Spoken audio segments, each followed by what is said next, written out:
Du jour avec le décryptage de la nouvelle formule de l'émission politique devenue Vous avez la parole. Ce sera juste après les audiences, Philippe, avec Pierre Desroux. Oui, mais je rassure sa famille et ses amis, il est là, il était coincé dans les embouteillages. C'est ça. Bonjour Pierre Desroux de Pure Média. Bonjour Philippe. Alors d'habitude on commence par les audiences, là on enchaîne avec les audiences. Qu'est-ce voilà. que les Français ont regardé hier soir à la Ça télé? change un peu. Et les Français hier, ils ont regardé à nouveau Le Temps est assassin sur TF1. C'était le final de la série avec Mathilde Seigné.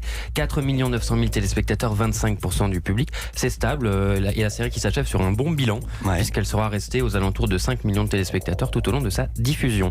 France 3 est deuxième avec un bon score pour le film Le Fils de Jean. C'était un film inédit avec Pierre Deladonchamp.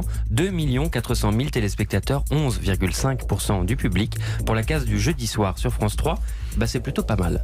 M6 est troisième avec la finale. C'était la finale donc de Pékin Express. 2 millions, un peu moins de 2 millions de téléspectateurs, 11,3% du public. Pour une finale où on aurait pu attendre un peu plus.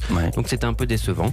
Et après on en arrive donc au score. Eh bien oui, la question que tout le monde se pose. Combien a fait la nouvelle émission politique de France 2, rebaptisée Vous avez la parole, qu'on va débriefer dans quelques instants? Exactement, c'était le chiffre que tout le monde attend ce matin, autant les professionnels des médias que ceux de la politique. Et donc 1 270 000 téléspectateurs, 7,2% du public. C'est un petit score, tout petit score même pour l'émission politique, la nouvelle émission politique de France 2, puisque dans sa version précédente, qui s'appelait donc l'émission politique, jamais on avait fait un score aussi faible.